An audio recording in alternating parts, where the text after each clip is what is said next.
Boa tarde, estamos de volta com mais uma entrevista para o nosso projeto Trajetórias Geográficas, a história de vida como uma possibilidade para entender os caminhos do professor pesquisador na geografia. O projeto é desenvolvido pelo Grupo de Pesquisa GEA, Grupo de Estudos Integrados em Ambiente, Geografia e Ensino, e essa semana nosso convidado é um professor muito importante e querido do nosso curso, né? Já foi chefe do Departamento de Geografia do Instituto Multidisciplinar da Universidade Federal Rural do Rio de Janeiro. Já foi também coordenador do nosso curso de pós-graduação, entre tantas outras funções. Também é um migrante aí paulista, né, se aventurando nas terras cariocas. Bem-vindo, Sérgio, ao nosso espaço. E hoje, para entrevistá-lo, né, para essa nossa conversa, temos aqui uma equipe constituída por mim, Cristiane Cardoso, pela Alda, Beatriz e Bianca. Muito bem-vindo, Sérgio. Obrigado, gente. Agradeço a oportunidade, né, de poder falar um pouquinho, né? A gente sempre tá falando sobre pesquisa, os nossos trabalhos, mas eu acho que o que é interessante do trabalho que vocês estão realizando é de conhecer um pouco a pessoa, né? Por quê?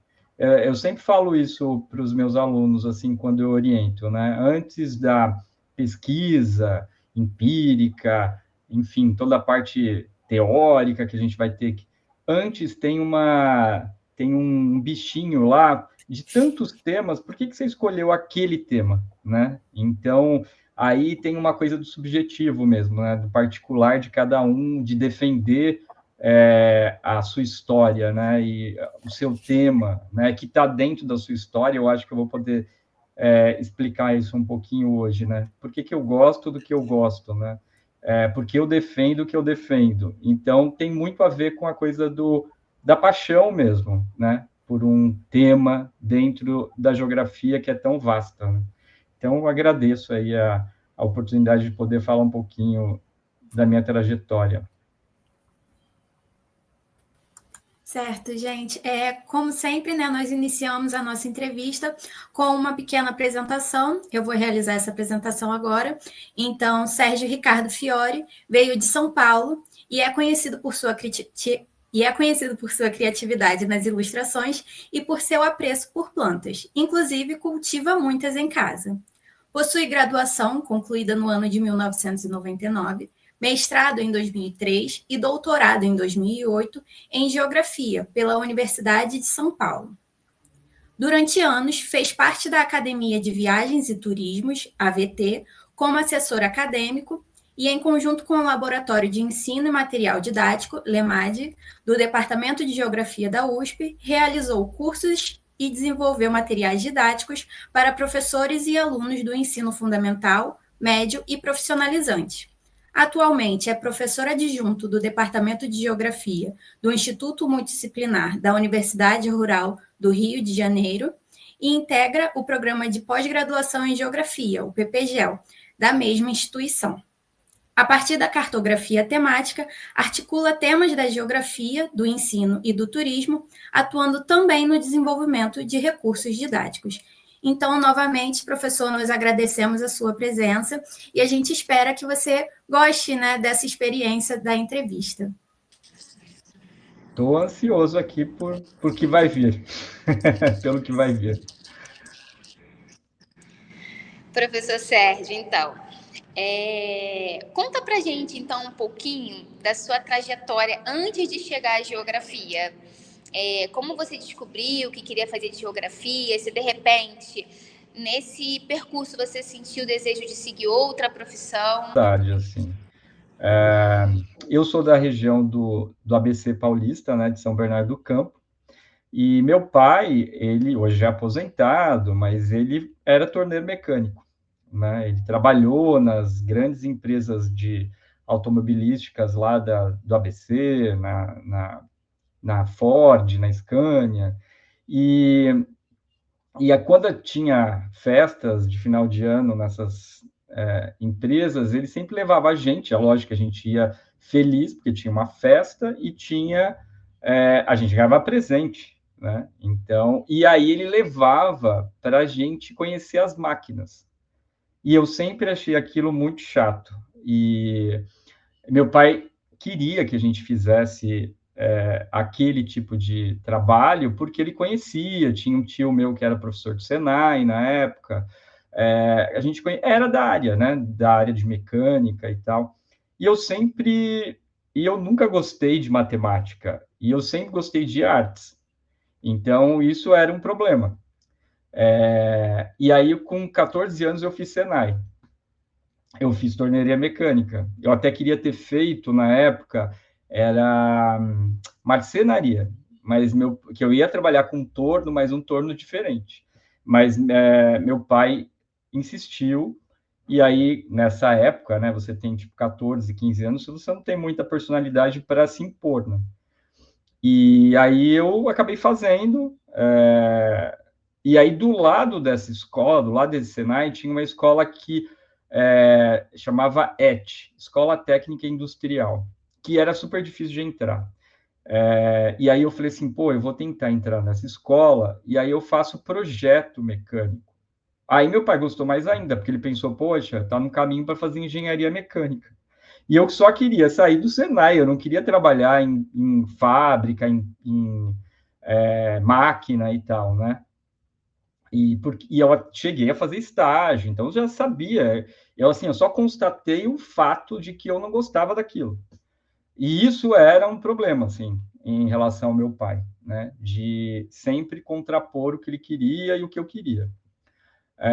Tanto que meus dois irmãos até hoje trabalham na área, trabalham hoje no CNC, que é uma máquina robotizada e tal, mas trabalham nisso, né? Eu fui o único que me rebelei contra o sistema, digamos assim.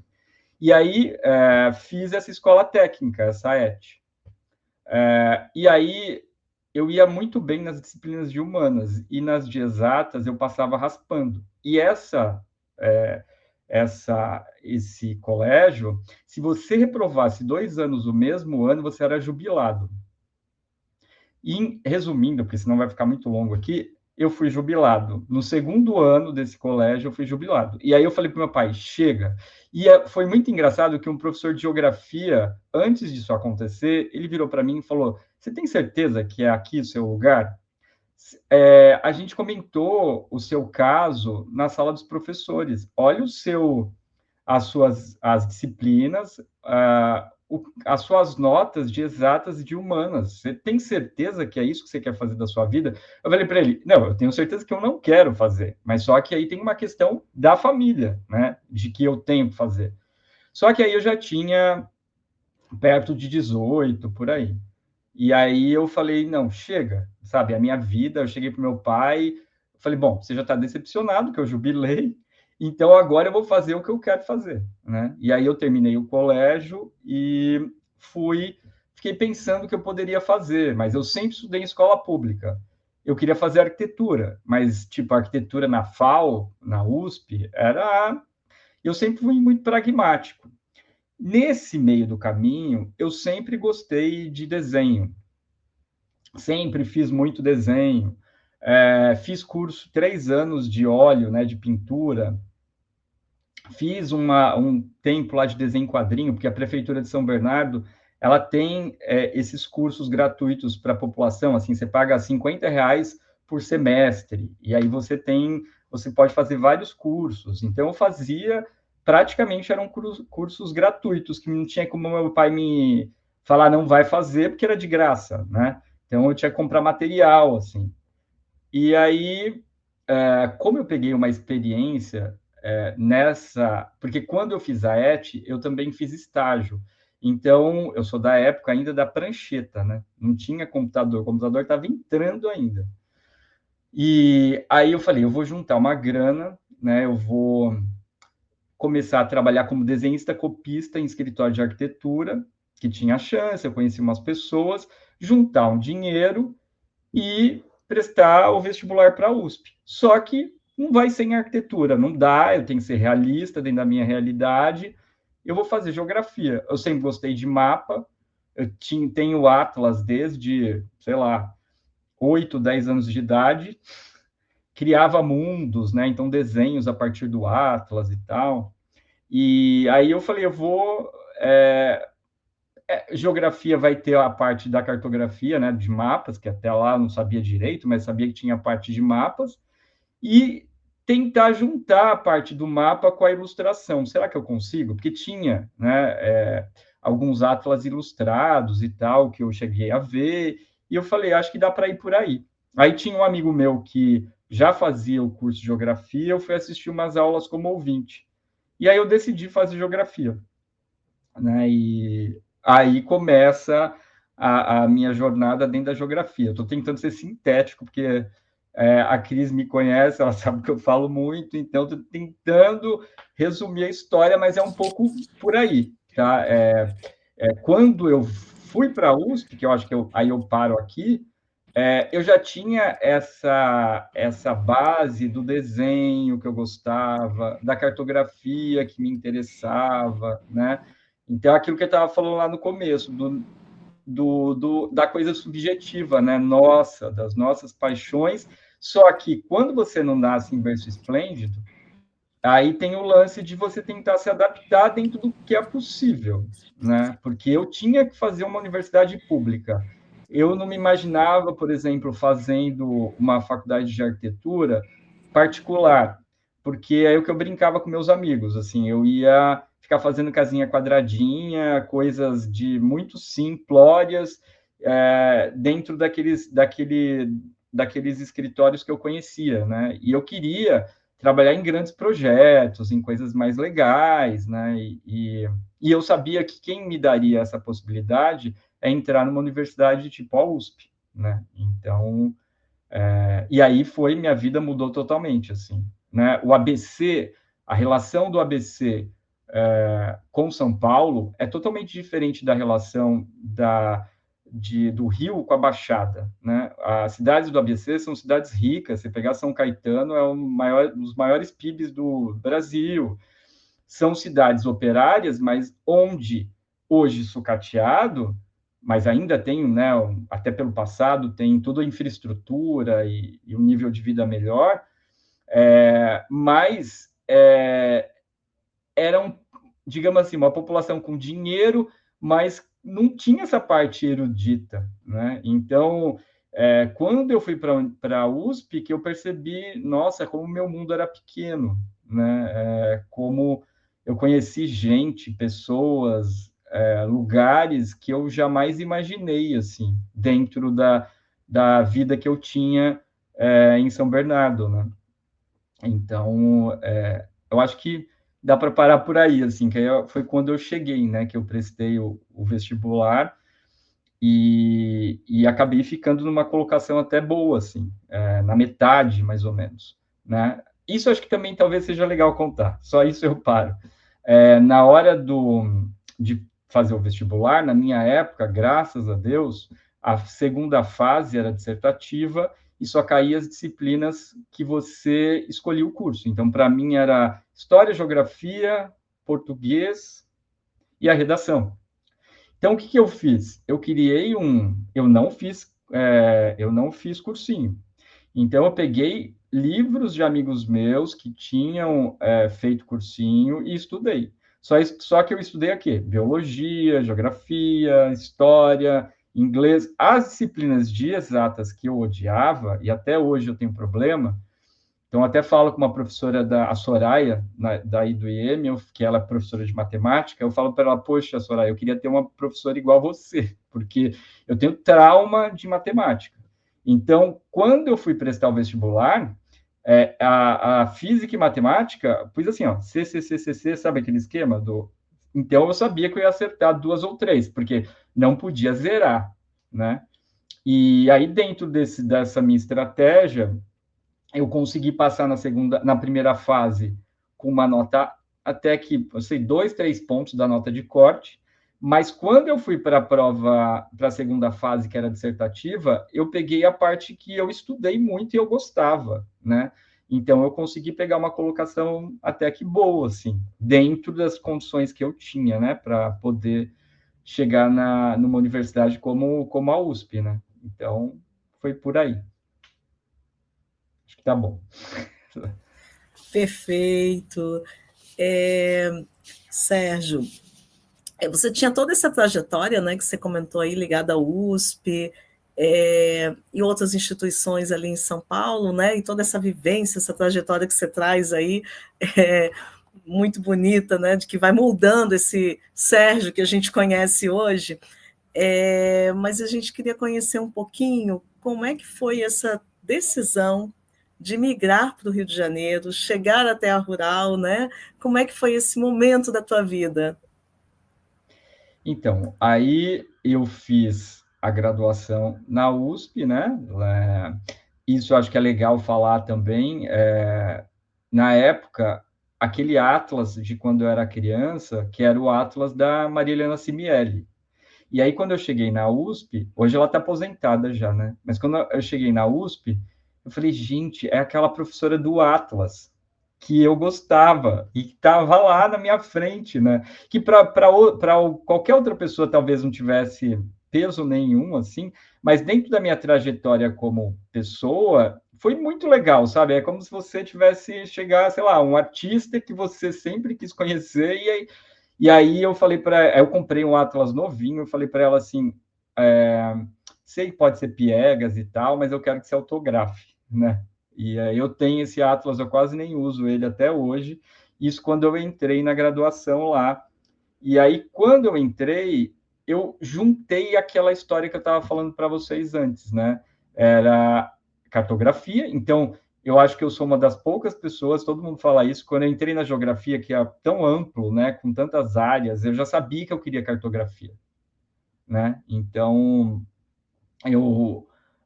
tanto que no primeiro período para ela eu já falei, poxa, tem como pegar bolsa e tal, porque eu também precisava de dinheiro, né? Minimamente lá, que eu tinha juntado uma graninha lá que eu tinha falado para vocês, trabalhando no escritório de arquitetura. E porque eu não queria depender do meu pai. Eu sei que tipo eu tinha minha casa, mas tipo comer, fazer as coisas lá, enfim, né? Aí tinha essas coisas que depois meu pai sentiu orgulho, né? Então, mas no começo não foi muito fácil eu dobrar meu pai, não. E aí ela falou: calma, menino, você acabou de entrar, você já quer pegar uma bolsa e tal. Mas no segundo período eu consegui uma bolsa pela FAPESP, e aí era um projeto de um atlas ilustrado. Então, meu TCC, que também é meu primeiro trabalho de pesquisa e tal, que eu consegui protelar, né, mais 6 meses e tal, então 1 ano e meio de pesquisa sobre isso. Aí eu peguei partes do Atlas da Maria Helena Simielli e ilustrei, né? E aí a gente aplicou isso na época, né? Porque agora tem outro, mas uma quinta série a gente aplicou o mesmo questionário, né? Numa quinta série a gente aplicou a prancha, né? Que a gente fazia as perguntas do Atlas da Maria Helena, e do outro eu apliquei o meu, né, o mapa da Maria Helena, mas na versão que eu propunha. E numa quinta e numa sexta série. E aí foi interessante, porque o que no final da pesquisa a gente percebeu que os alunos demoravam mais tempo para responder, mas a quantidade de perguntas corretas eram dos mapas ilustrados e não dos convencionais. E aí a Marilena falou, a professora, desculpa, né, que aplicou a pesquisa para mim, que foi a minha professora de geografia quando eu estava no colégio, né? Então ela super, super orgulhosa que eu tinha entrado na USP e tal. Ela falou: não, Sérgio, mas o que a gente está aplicando aqui na quinta e sexta série dá tranquilamente para aplicar na sétima e oitava, porque eles não têm uma base em cartografia. Isso também não mudou muito, né, de lá para cá. E aí foi isso, né? Foi interessante todo esse processo. Quando eu fui defender a minha monografia, aí aconteceu uma coisa que eu fiquei em dúvida, se eu seguia mesmo pelo lado da educação ou se eu escolhia a parte do turismo. Mas não era porque era o turismo, é porque eu conseguia trabalhar uma quantidade de públicos muito maiores do que na educação, né? E de públicos que também não tinham contato nenhum com cartografia. Como é que eu posso desenvolver um mapa que possa ser acessado por pessoas que nunca tiveram uma aula sobre cartografia, né? Então, tinha esses desafios e tal, e aí, quando eu fui para o mestrado, eu optei em trabalhar cartografia temática, né, que é a minha área, mas trabalhando especificamente com esse público-alvo, com esse turista, mas é um turista, a diversidade é enorme, né? E aí eu trabalhei com essa questão tanto no meu mestrado quanto no doutorado, né? Então, e aquilo que eu estava falando no início da paixão, a coisa da cartografia e da ilustração, né? Acho que vocês que fizeram um apanhado aí nas minhas coisas, vocês percebem que tem essa coisa da ilustração, ela está muito presente, né? E porque ela faz parte de mim, assim, né? Então, é uma coisa que eu tento não abrir mão, né? Que é uma coisa que eu gosto muito. Acho que é isso, Cris. A pergunta é que eu fui falando e tal, mas acho que... Sim, não, contemplou, mas nesse sentido também, como é que você chega até o Rio de Janeiro? Como é que foi essa decisão de sair das terras paulistas e fazer essa migração, que é tão difícil, né? Que nós, migrantes, né, chegando numa cidade, São Paulo também é uma cidade grande, mas tem toda uma dificuldade, né, natural do ser, viver, estar na cidade, e a escolha da própria rural, né? Como é que foi isso? Conta um pouquinho para a gente. Então, isso é engraçado, né? Eu até brinco também com o pessoal, falo que eu acho que eu sou o único professor que não é um professor profissional, no sentido de que eu não pensava em dar aula, eu nunca quis dar aula. Eu fiz muito, vocês citaram aí o LEMAD, eu fiz muita qualificação para professor. Sei lá, eu devo ter feito umas 50. E era muito interessante porque os professores, eles vinham até a geografia na USP de final de semana, de sábado, a gente ficava o sábado inteiro. Então, a minha ex-orientadora, né? Então, minha primeira orientadora foi a Marilena Simieri, e depois a Regina Araújo de Almeida, né? Que trabalha a questão da cartografia escolar e tal. E aí, ela tinha esse grupo no LEMAD, e aí a gente fazia muita coisa. Tanto, para vocês terem uma ideia, depois do meio, já mais para o fim, eles contratavam alguns professores que eles gostavam do tema para ir dar essas qualificações nas cidades. Então, eu lembro, falei, gente, eu até estou me sentindo gente, assim, vinha o carro de São José dos Campos na minha casa, me pegava, me levava até São José dos Campos, pagava meu almoço e depois me trazia de volta, né? Então, isso era legal porque era um projeto do laboratório que essa parte da extensão era maravilhosa, assim, porque realmente funcionava muito, né? E aí, para eu também não começar a falar e me perder aqui, né? Quando eu terminei o doutorado, eu queria montar um escritório para trabalhar com cartografia para turismo. Sempre quis. E vocês pesquisaram lá, vocês viram que durante meu doutorado, a gente também, via LEMAD, com o pessoal da Faculdade de Turismo da USP, a gente pegou um trabalho do Ministério do Turismo. E aí eu falei, putz, isso vai ser um desafio, porque como é que eu vou fazer a minha pesquisa de doutorado junto com esse projeto? Mas para vocês terem uma ideia, meu primeiro apartamento, 80% do apartamento, eu comprei com esse projeto. Então, assim, e tinha umas 6 pessoas que trabalhavam para mim. Então, foi uma coisa muito grande, assim. E para mim, especial. Por quê? A gente ia nessas cidades turísticas, então eu fui de Manaus a Pelotas, né? Cidades do Nordeste, no Centro-Oeste.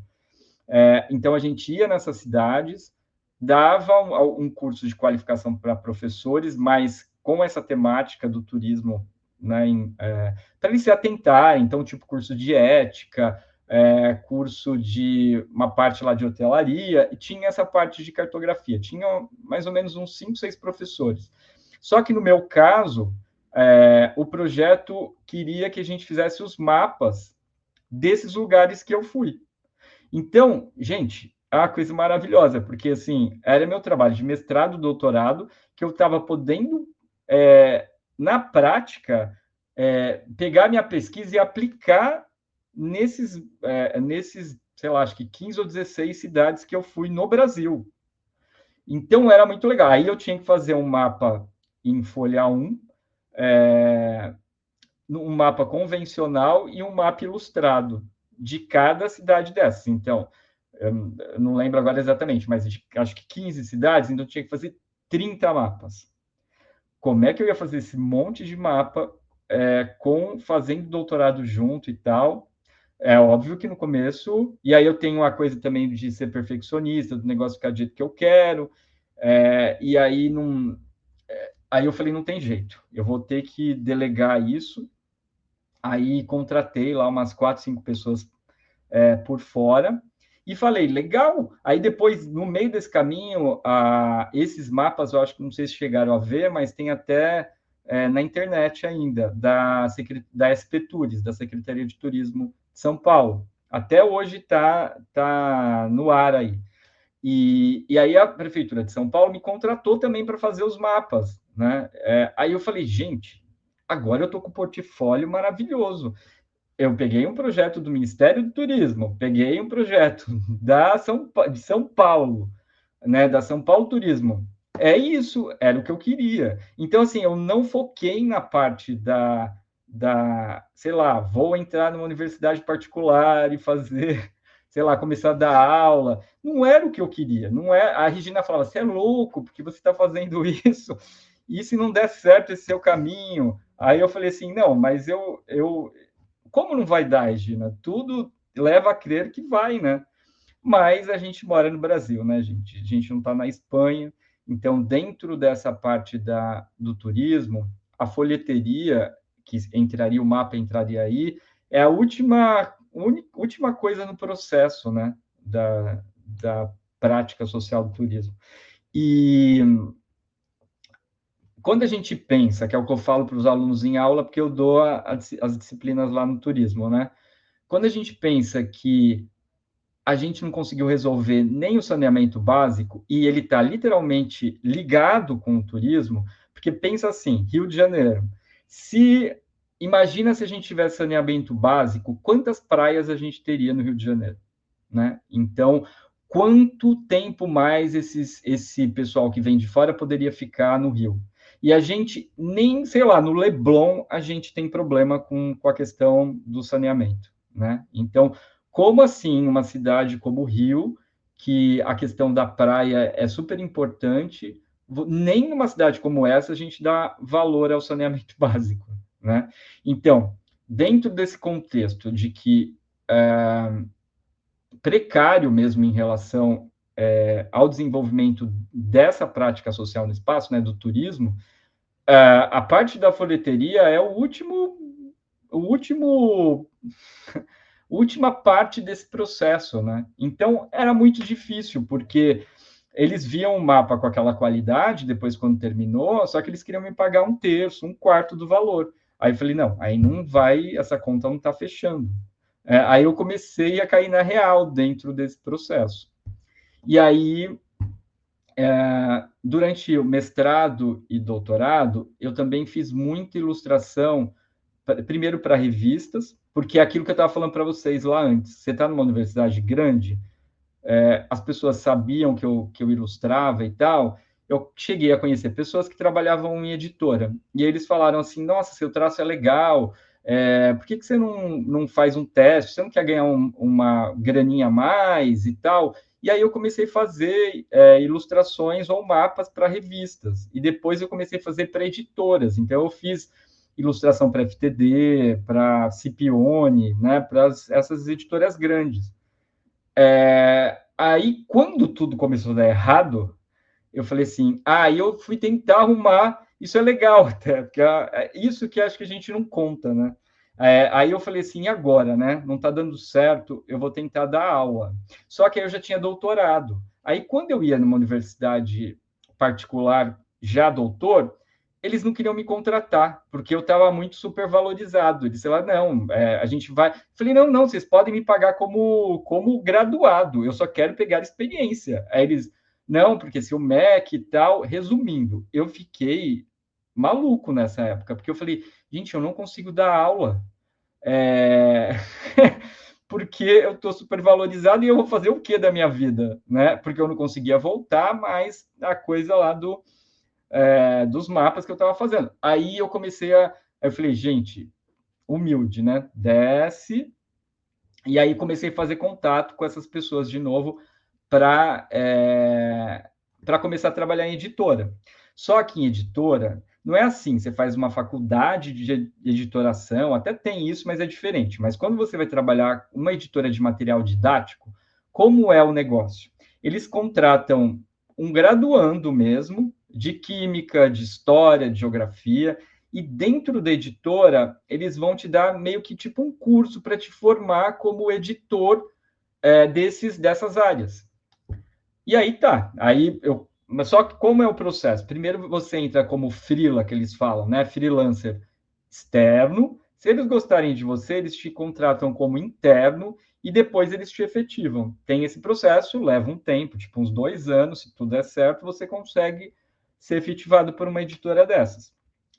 Mas aí é aquilo lá que eu falei para vocês. Aí fui, né? Nessa época eu até prestei um concurso na USP, Leste, e aí que me caiu a ficha, assim, da real, né? Porque eram 15 candidatos para uma vaga, óbvio, sempre é uma vaga, muito difícil ter duas. E aí eu falei, não, eu só vou prestar para ver como é que é, dentro, sabendo que eu não tinha, né, a questão de ter dado as aulas, mas tinha dado várias qualificações e tal, meio sem saber o que eu estava fazendo lá. E aí você vê um pessoal de terno indo prestar o concurso e não sei o quê. Resumo também. Dos 15, eu fiquei em segundo lugar. Quando eu vi que eu tinha a possibilidade dos 15, só 5 passaram para a segunda fase, né? Aí eu falei assim, quando eu olhei o currículo de quem estava concorrendo comigo, eu falei, não, mas esse cara aqui já é coordenador de universidade, eu não tenho chance. Aí eu comecei a ficar triste, porque eu falei, tá vendo o que você fez na sua vida? Se você tivesse dado aula, enfim. E aí foi isso que aconteceu mesmo. Mas ainda dos 5, eu fiquei em segundo lugar. Obviamente que ele não ia desistir, né? Eu até brinquei, eu falei, se eu só matar ele, aí eu tô em segundo, eu vou para... Mas, né, quem vai desistir de uma vaga na USP? Ninguém. E aí, dentro desse drama todo, eu vim fazer um pós-doc em 2011 na UFRJ. E foi lá que eu conheci, por exemplo, a Mônica Richter, que não está mais no nosso departamento, né? Mas era do nosso departamento. E aí eles viram meu projeto e tal. E na época eu fui, porque um professor lá do laboratório, o professor Menezes, disse para mim que eu conseguiria uma bolsa. E aí eu juntei lá o meu dinheirinho. Nessa época eu estava casado já, isso deu um problema enorme na minha casa também. Aí eu falei, não, eu preciso ir para lá para ver se eu consigo ter a tal da experiência. Aí ele falou, não, você vai dar umas aulas, tanto que eu cheguei a dar algumas aulas na UFRJ e tal. E aí eu fiquei lá mais ou menos uns 3, quase 4 meses.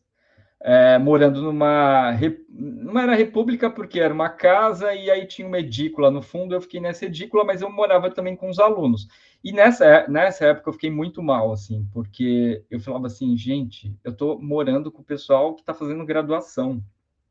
Tudo que eu fiz, o que adiantou tudo isso que eu fiz, né? Então, foi uma época muito, muito difícil mesmo, né? E aí foi mais difícil ainda quando eu fiquei esperando esses 4 meses e a bolsa não saiu. Aí chegou um dia, eu era o primeiro a chegar no laboratório, porque eu não tinha o que fazer. Eu cheguei, o Menezes chegou e eu falei para ele assim, olha, professor, não dá mais, meu dinheiro acabou, eu estava aqui esperando a bolsa, que o senhor falou que viria, não veio, não dá mais para ficar, tô indo embora para São Paulo.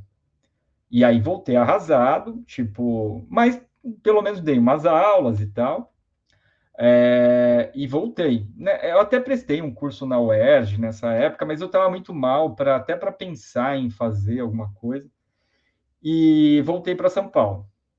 Essas coisas do destino, assim, né? Por isso que é muito engraçado, da onde você menos espera, acontece algumas coisas que você não sabe por quê.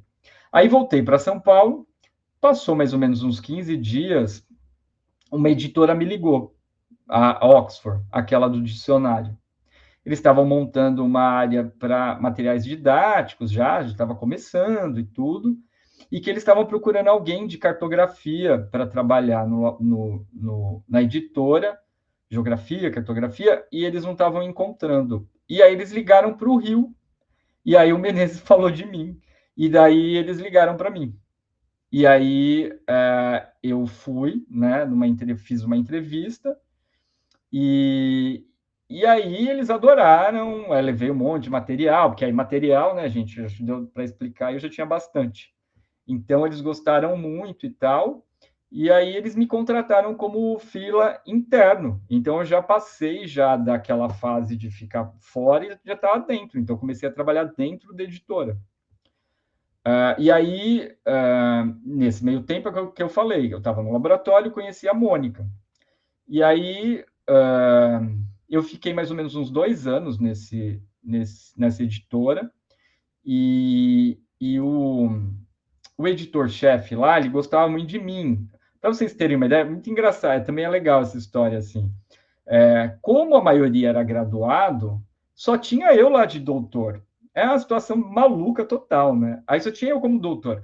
Aí eu falei para esse Marcelo, que era meu chefe, eu falei para ele, poxa, a gente pode montar, né? Eu tinha levado os meus materiais e tal, 3 atlas para 3 etapas do ensino, digamos assim, diferentes. Então a gente podia fazer um mapa, um atlas totalmente ilustrado, que seria um misto, né? Tivesse ilustração, mas também convencional, e o último para ensino médio, um convencional. Mas a gente criar uma coleção.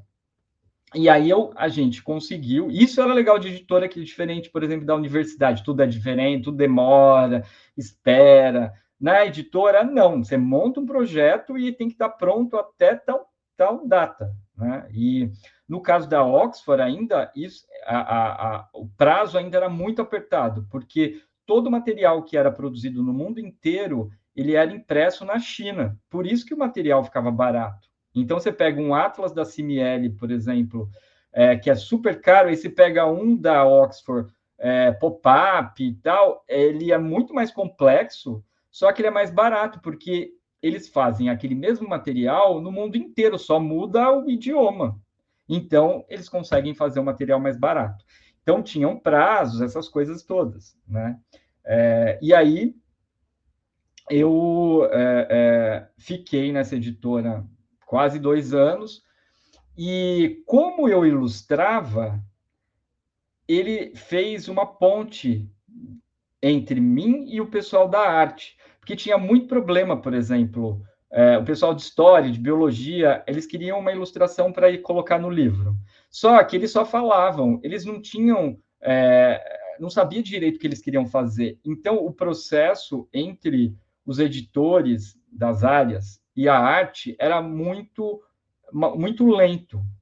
E aí eles perceberam que eles podiam me aproveitar no sentido de conversa com o pessoal, monta um RAF, né, um rascunho, uma ideia, e aí depois você vai conversar com o pessoal da arte. Resumindo, gente, no final da história, tinha mais ou menos umas 5, 6 pessoas trabalhando comigo. Então, a minha vida era muito altos e baixos, assim, ficava bem, depois piorava. Aí, nessa fase, eu estava numa fase legal de novo, né? E aí, a Mônica, nessa época, eu já morava em São Paulo, eu morava na Bela Vista. Aí, a Mônica me ligou não, né? Mandou uma mensagem no WhatsApp. Vai ter um concurso aqui e tal, você não tá afim? Eu falei, olha, eu não quero, eu tô super bem na editora, não é o que eu quero, e tarará. E aí, durante um mês, ela de vez em quando mandava. E aí ela falou, não, mas você vai trabalhar com o pessoal do curso de turismo e tal, que é uma coisa que eu gosto, enfim, estava falando aí antes. Então, para mim, nunca foi um problema trabalhar também no turismo, né? Eu gosto da área, assim.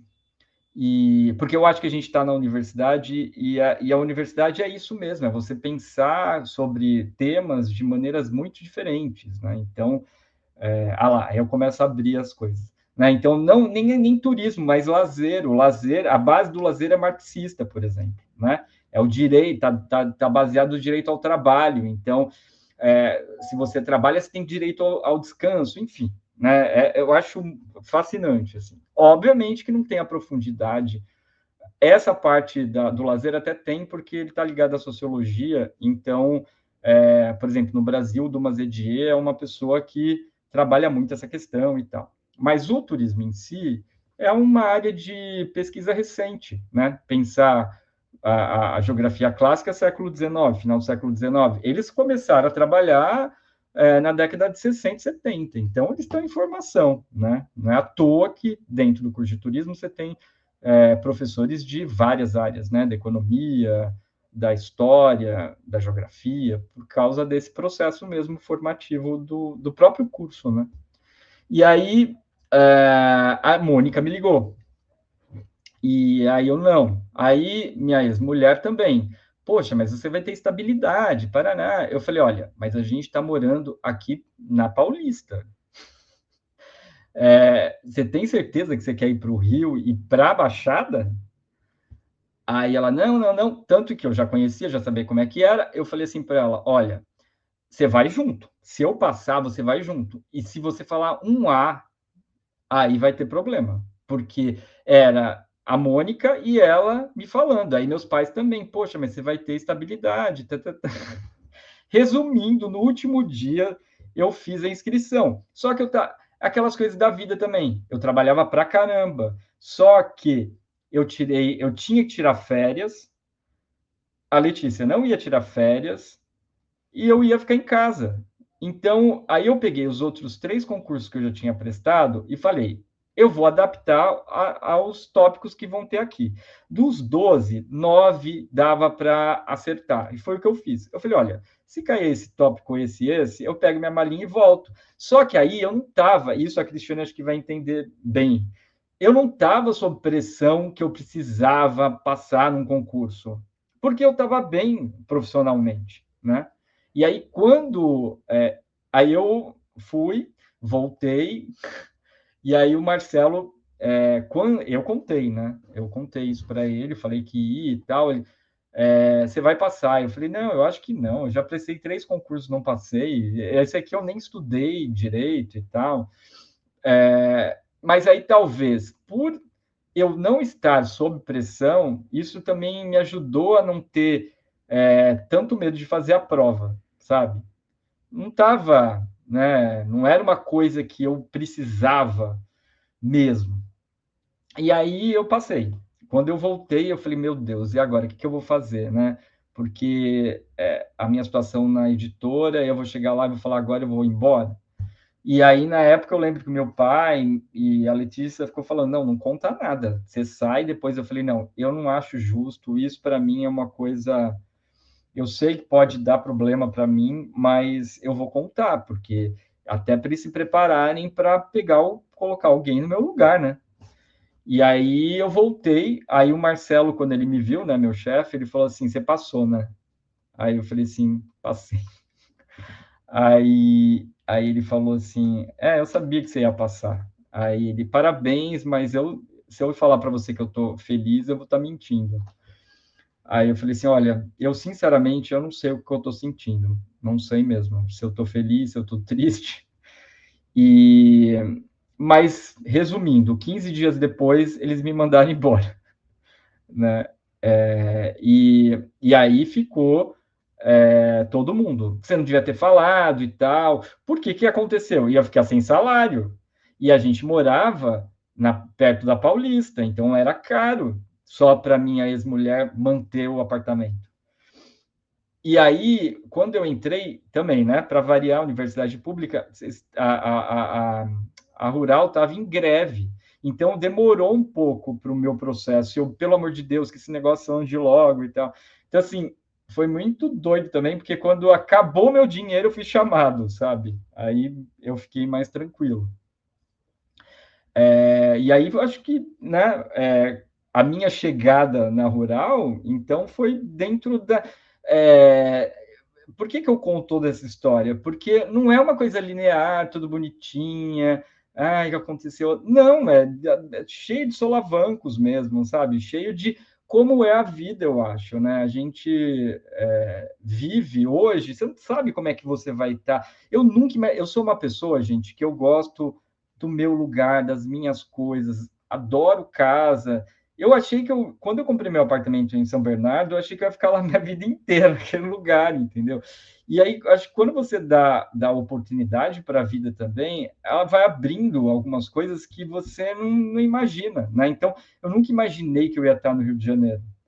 E no começo, a adaptação não é fácil, né? Eu também brinco com os alunos do turismo, né, para falar um pouquinho do conceito de lugar, que eu falo assim, eu cheguei no Rio de Janeiro, primeira coisa que já deu um estranhamento cheguei, liguei para a pizzaria e pedi uma pizza de calabresa.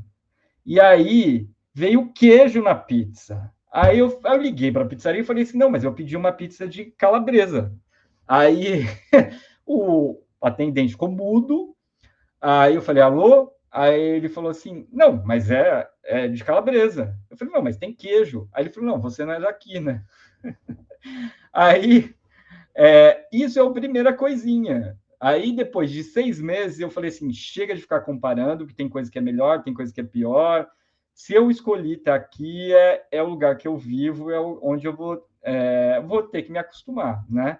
E isso já fazem 11 anos. Então, é um processo mesmo de você ir tornando aquele lugar o seu lugar, né? Isso leva tempo. Então, hoje, eu não me vejo mais morando em São Paulo. É engraçado isso. Eu vou para lá, gosto, amo a infraestrutura. É engraçado isso. Tudo é questão de comparar. Quando eu morava lá, eu reclamava muito. Agora, quando eu vou para lá, eu falo, gente, eu estou no céu, sabe? Então, mas tem outras coisas que eu gosto muito do Rio, assim. Então, é aquilo, né? Acho que a vida, qualquer coisa que a gente escolha, sempre vai ter prós e contras, né? Tem a parte boa, a parte que não é tão boa, né? Então, acho que é por aí. Então, professor, partindo para a próxima pergunta, a gente gostaria de saber sobre a gente sabe, né, que suas referências são amplas, mas se você pudesse sentar com algum autor da geografia, quem seria essa pessoa? E o que você gostaria de perguntar para ela, né? Ou se você teria alguma uma informação para trocar com essa pessoa? Para mim, são autores mesmo da cartografia, né? Então, o Taylor, por exemplo, que era um professor canadense que faleceu já, a Pat Nick também, né? São autores que eu acho que... Porque eu acho que a cartografia ela é vista muito como técnica, né? Como uma coisa menor, às vezes, ou faz um mapinha aí para mim e tal. Mas numa banca, até um tempo atrás, foi o que eu questionei a menina da banca, né? Falei para ela, mas explica para mim o que é mapa, né? Porque estava muito confuso no trabalho dela o que é mapa.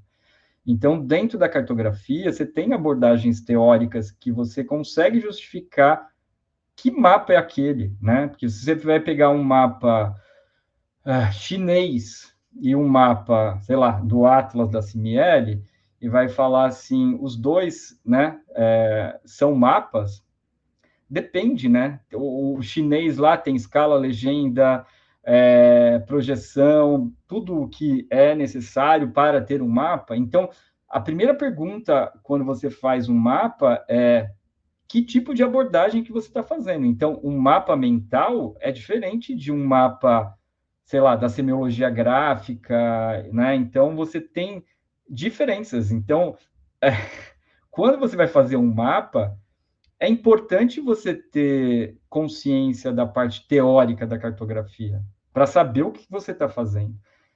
Obviamente que se você pegar no genérico, todo o mapa vai ser uma representação do espaço, que é 3D, 2D e tal, né? Mas só isso, quando você está numa academia, não dá conta, né? Então, você pegar vários autores do leste europeu, né, nesse período da semiologia gráfica, que eles vão trabalhar essas questões, né? Eu acho que isso é super importante, né? Então, para mim, uma referência, por exemplo, no Brasil é o Martinelli. Então, também, eu acho legal colocar isso no sentido da formação do ser pesquisador. Então, quando eu estava Então, minhas referências no Brasil é óbvio, né? Já meio que falei aqui, a Cimieli é uma delas, né? Na época lá o de Biasi, e tem diferenças, né? A base, não agora está mudando muito, mas a base, até a época que eu fiz, que eu peguei os professores mais antigos e tal, a base da USP é francesa. Então, a relação que os franceses têm com o mapa é muito diferente, né? Eles realmente utilizam o mapa como objeto na geografia o tempo todo, né? Nos materiais didáticos todos, enfim. E a educação francesa dá uma importância para a cartografia que a nossa não dá. Então, quando eu entrei na graduação, lembra que eu falei lá do Atlas para criança? O Martinelli chegou para mim e falou assim, não, mas isso aí não é cartografia. Por quê? Porque a gente já avançou para a parte da comunicação cartográfica e da semiologia gráfica, variáveis visuais e tal. E o que eu fazia era uma coisa anterior a isso. E aí ele falava que o que eu fazia não era mapa. Obviamente, na graduação, eu fiquei quietinho. Fiquei triste, mas eu fiquei quietinho. Mas eu também não desisti da minha paixão, porque eu falava assim, não, mas quando eu apliquei isso na escola, teve uma receptividade boa, então eu não vou desistir disso. E aí comecei a fazer isso, mestrado, doutorado, e fui aprofundando essa questão, por exemplo, teórica. Então, eu precisei da parte teórica para poder bancar a minha paixão, assim, pelo que eu estava estudando. Foi por isso que eu fui buscar a parte teórica da cartografia, né? E aí pula, corta, que também senão, né, são várias perguntas, aí se eu demorar meia hora para responder cada uma. Então, corta. Quando eu cheguei num congresso em Curitiba, sei lá, acho que foi 2011, que a metade do público era do Exército e eu fui apresentar o meu trabalho e todo mundo gostou e o Martinelli dormiu na plateia, assim, acho que ele nem fez questão de ir. Ou num congresso de cartografia que teve internacional, que teve no Rio, que eu estava com um amigo meu, pesquisador também da UERJ, e ele virou pro Alan e falou assim, você agora está fazendo esses mapinhas aí também? Tipo, para mim, pouco me lixava, entendeu? Por quê? Porque eu consegui, como diria a Cleide lá, na época que eu estava na USP, de geomorfologia, ela falava para mim, você está abrindo uma área nova. E é um pouco por aí mesmo, né? Porque que tipo de público? Você tem que pensar, o mapa, ele tem que se adaptar ao público que ele tá sendo proposto. Só que, para a gente fazer isso, não dá para fazer sem você conseguir se defender. Então, eu precisei estudar a parte teórica da cartografia para poder defender a minha paixão pelo mapa e pela ilustração que a gente estava falando lá, né? Então, eu vou cortar, porque senão, se deixar, eu vou falando, né? Mas é um pouco por aí. Você tem um sonho ou perspectiva acadêmica que ainda almeja para o seu futuro? Essa pergunta é difícil, assim, né? Porque Aí, quando você entra, não vou reclamar nada, mas você tem que se adaptar ao ambiente que você chega novo, né? E, no meu caso, as minhas disciplinas eram as disciplinas do turismo que eu falei antes lá. Não era um problema para mim, eu gosto e tal. Só que eu achei que eu ia ter alguma disciplina de cartografia, por exemplo, no turismo, que não foi o caso. E aí eu falei, gente, e agora? O que eu vou fazer da minha vida? De novo, gente, de novo. Para mim, nunca as coisas são fáceis, assim, é sempre muito trabalho, assim. Aí eu comecei a fazer materiais cartográficos para o pessoal do turismo, né? Então, para o pessoal de patrimônio, para o pessoal de meio ambiente. Tem até o último trabalho que eu fiz, que foi para o Parque Municipal, que a Edir usou também e tal. Então, para a prefeitura, nessa época eu consegui 2 bolsas para alunos e tal, mas tudo muito sozinho, né? E por quê? E aí tem uma coisa minha, que eu acho que é desde aquele adolescente do Senai, de tipo, poxa, eu tenho que lutar pelas coisas que eu acredito, sabe? Eu não quero entrar numa onda que eu acho que não é a minha, não, e eu, né? E aí, resumindo também, dentro dessa história toda, o PPC da geografia já mudou. O do turismo, eles são lentos para caramba, está mudando. Então, a disciplina que eu dou lá de meio ambiente, que não tem nada a ver com o que eu faço, tanto que eu não oriento o aluno, eles me pedem, eu falo, não, porque olha lá meu currículo, não tem nada a ver com isso, eu não quero, mesmo que seja da graduação, assim, eu recuso mesmo. A de geografia aplicada eu aceito, mas de meio ambiente eu não aceito, porque tem algumas coisas para mim que são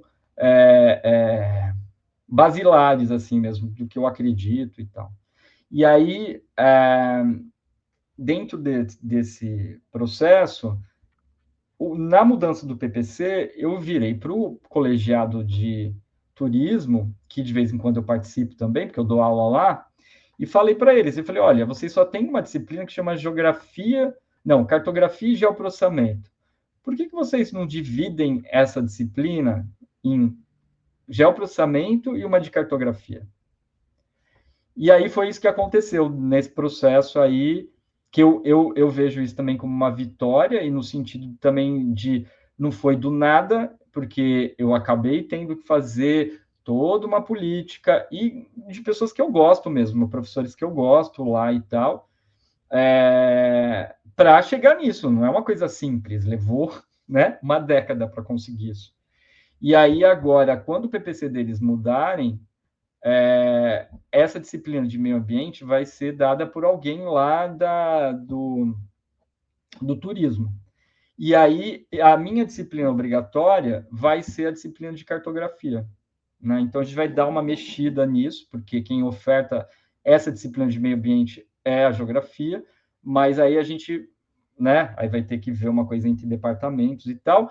Tudo bem, a gente vai continuar ofertando 2 disciplinas para o turismo, só que ao invés de ofertar meio ambiente, a gente vai ofertar essa disciplina que vai chamar cartografia para o lazer e turismo, que aí eu vou trabalhar muito essa parte da cartografia temática que eu estava falando antes, né? Então, é por aí. Então, toda essa problemática fica complicada, porque na geografia vocês não me conhecem, né? O Kleber também, mas talvez um pouco menos, até pelo tema e tal. Vocês não me conhecem, e no turismo eu também não tenho muito né, o que fazer lá. Então, era uma coisa que também estava me incomodando muito. Né? Mas eu acho que agora as coisas vão andar, eu só tenho que ter a paciência agora, já esperei esse tempo todo, essa paciência de finalizar. Finalizando, a gente vai ter a ideia de montar um laboratório lá, e aí eu trabalhar essa parte de cartografia, só que aí trabalhando com a temática do turismo. Mas, assim, eu estou apto para fazer qualquer tipo de mapa. É que, no caso, lá eu vou estar no turismo, então, né, eu vou estar trabalhando com essa temática. Acho que foi.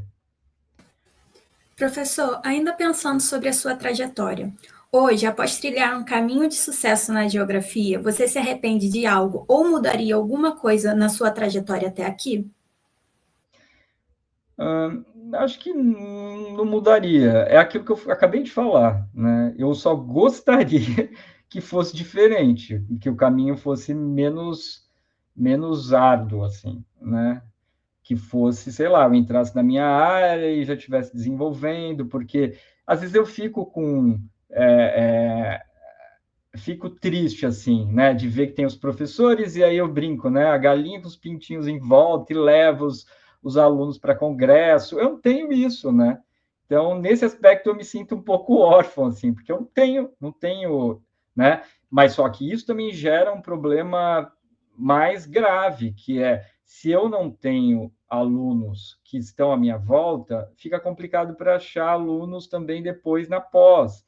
Ou, que é mais esdrúxulo ainda no meu currículo, eu tenho mais orientação na pós do que na graduação, né? Então, tem essas coisas, né? Então, se eu pudesse mudar alguma coisa, seria nesse sentido. Mas assim, eu não me sinto triste também, assim. Eu me sinto chateado porque eu queria fazer mais do que eu faço, né? Mas assim, até aquilo que eu estava falando antes, né? Que eu não queria dar aula e tal. Acho que depois, com o tempo, você aprende quando eu comecei a montar as aulas, eu falava assim, não, eu tenho que montar uma aula que primeiro eu goste de dar, eu tenha prazer em dar. Se eles vão gostar, eu vou passar o conteúdo, mas eu vou montar uma aula que eu goste de ministrar, assim, sabe? Então, eu acho que nesse meio do caminho, eu acho que eu aprendi isso e eu acho muito legal. De você também ir revendo coisas, né? Ah, não gosto, não quero, e aí você vê, não, é legal também, né?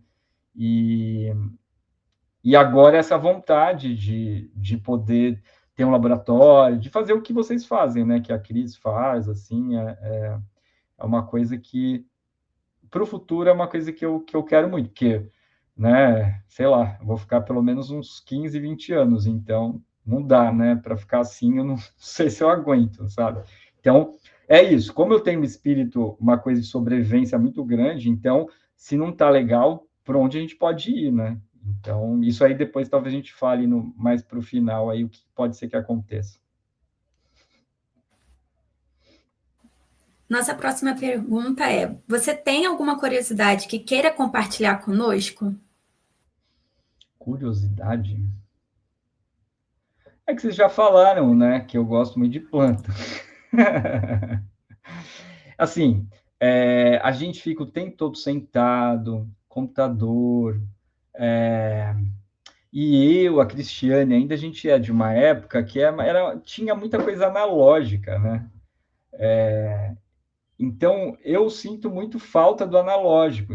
Agora mesmo, eu estou fazendo um curso, tudo bem que eu vou, mas como é um curso aberto, eu não tenho aquela coisa de que tem que ter.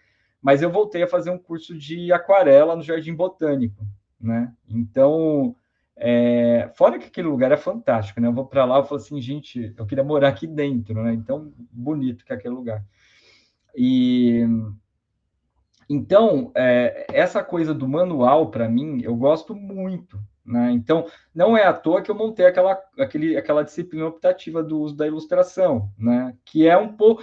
E eu fico feliz com isso, da maioria dos alunos chegarem e só fazer aquela casinha, aquela arvorezinha quando tinha 7 anos, porque parou ali, né? Não vou conseguir, professor, é muito difícil. Alguns desistem. Tem gente que vai no primeiro dia de aula, eu mando fazer um cubinho, não consegue, não volta mais. Mas os que persistem, depois eu falo, olha onde vocês chegaram, né? Olha que lógico que é possível. Alguns vão ter mais dificuldade do que outros, mas no final todo mundo consegue fazer, né? Então tem que estar disposto a. Então, sei lá, talvez a minha curiosidade é por aí, assim. Eu gosto muito dessa parte manual, né? Qualquer coisa. É óbvio que agora, pelo tempo, não dá para fazer, né? Mas esse quadro que está aqui atrás foi eu que pintei, mas isso aqui já é antigo.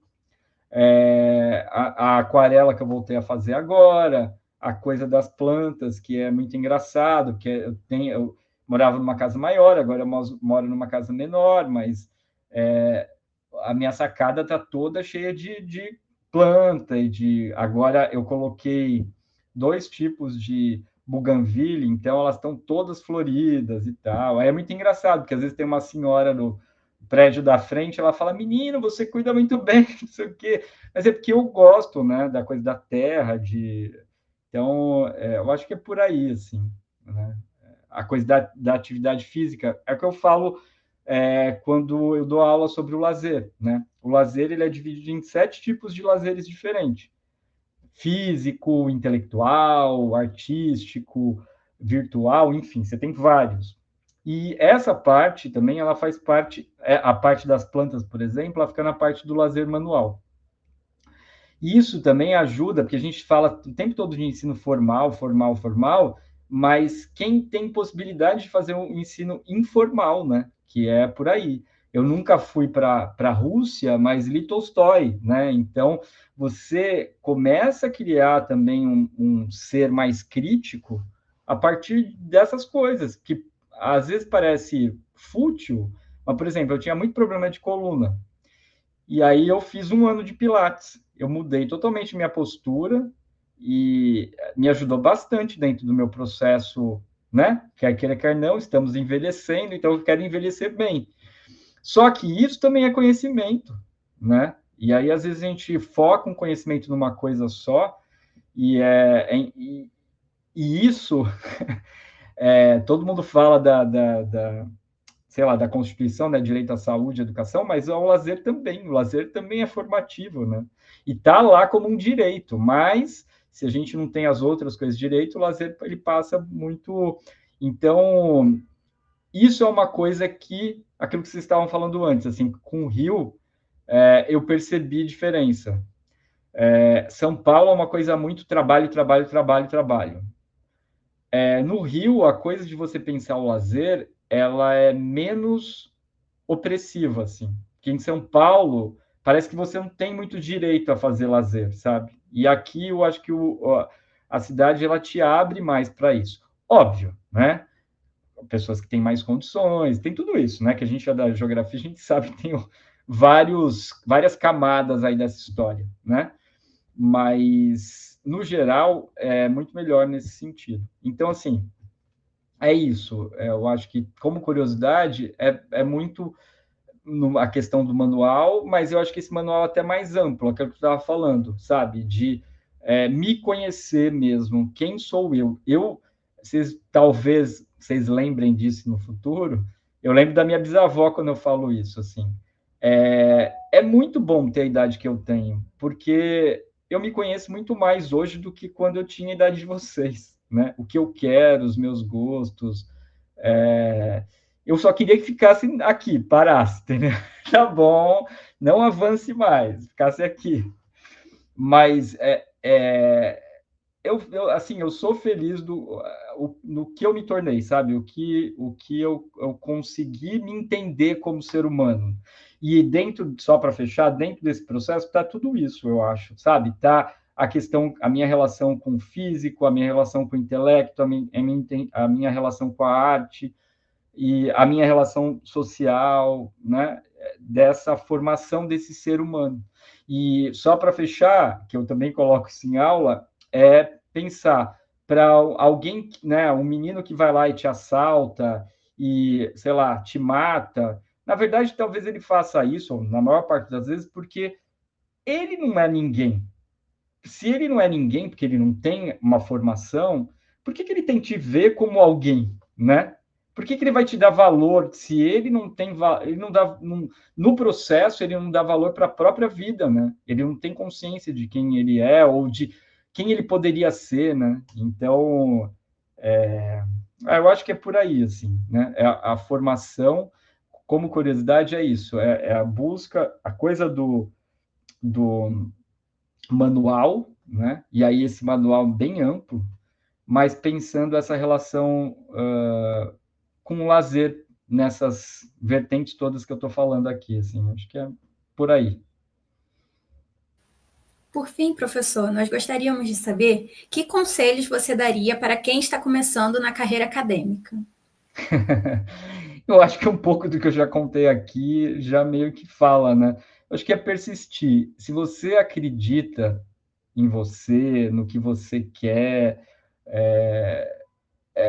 não desistir, porque você vai ter todos o entorno para falar, olha, para aqui, tá bom aqui, para que isso?